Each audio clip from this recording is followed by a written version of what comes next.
My next patron question is from Trevon, who wants to know how I feel about the strained relationship between Viacom and CBS. Looking at the current state of Paramount Pictures, I can't help but look back at the 2006 Viacom-CBS split and how that affected them.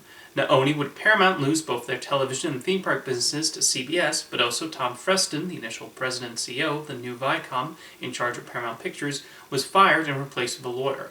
I want to know your personal thoughts on how Viacom-CBS affected Paramount, as well as your thoughts on their current state. That's an interesting question. It's definitely unusual that Viacom and CBS split up, only to then merge again several years later. This can largely be blamed on former Viacom chairman Sumner Redstone, who went from initially excited about the merger to eventually deciding it was best for the two to split up. Ironically, his daughter, Sherry Redstone, would later be instrumental in merging the two companies back together again a few years ago. Maybe the biggest loss for Paramount at the time was losing a good amount of their television library. This included beloved shows like I Love Lucy, Star Trek, Cheers, Mission Impossible, Happy Days, Sabrina the Teenage Witch, and The Brady Bunch.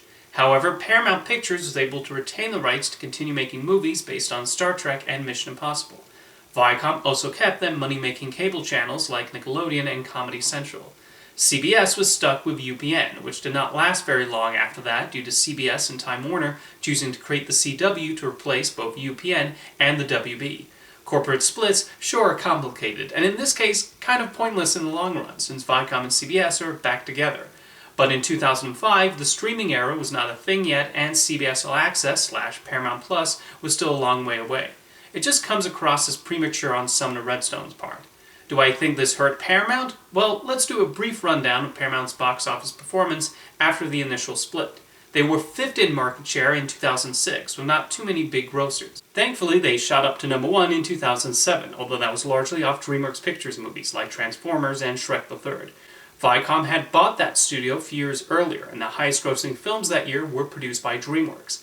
I mentioned the two biggest ones, but there was also B-Movie, Blades of Glory, Norbit, and Disturbia.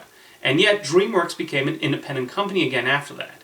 Paramount did great in 2008, but again, not because of their in-house productions. They had largely Marvel's Iron Man, Lucasfilm's Indiana Jones and the Kingdom of the Crystal Skull, and the DreamWorks films Kung Fu Panda, Madagascar 2, Tropic Thunder, and Eagle Eye to thank for that. Paramount did eventually restart the Star Trek films to great success, and they got a hold of some lucrative franchises after acquiring the DreamWorks Pictures library, namely Transformers and Paranormal Activity. That would keep them going for a number of years. They would continue to distribute Marvel movies and DreamWorks animation films for a while after that. Disney was even nice enough to let Paramount keep their logo in front of the Avengers and Iron Man 3, even though the mouse handled the production, distribution, and marketing of those films. The Mission Impossible movies would be reinvigorated in the early 2010s, and they got a few hit movies from the likes of Martin Scorsese and Adam McKay, and even a new SpongeBob movie that did extremely well. Unfortunately, it was around 2016 that the studio's fortunes started to dip, with one major flop after another. Even the Star Trek and Ninja Turtles franchises lost steam. Things have gotten a little better for Paramount lately, thanks to successes like Sonic the Hedgehog, A Quiet Place 1 and 2, Paw Patrol the movie, and most recently the 5th Scream movie. And many of these have been released at a time when the theatrical market has been seriously affected by, well, you know. Will this run of hits continue? Well, the new Jackass film looks like it'll be quite profitable, and they have Sonic the Hedgehog and Mission Impossible sequels coming up. Top Gun Maverick, a Bee Gees biopic, Damien Chazelle's Babylon, and the Dungeons & Dragons movie have potential to break out. I'll be very curious to see how they perform. So in the end, do I think the Viacom-CBS split hurt Paramount in the long run? I don't think it had too much of a major effect. Like any movie studio, it depends on the projects that are greenlit and whether they're able to appeal to a mass audience. Hopefully they're in the middle of a major upswing now.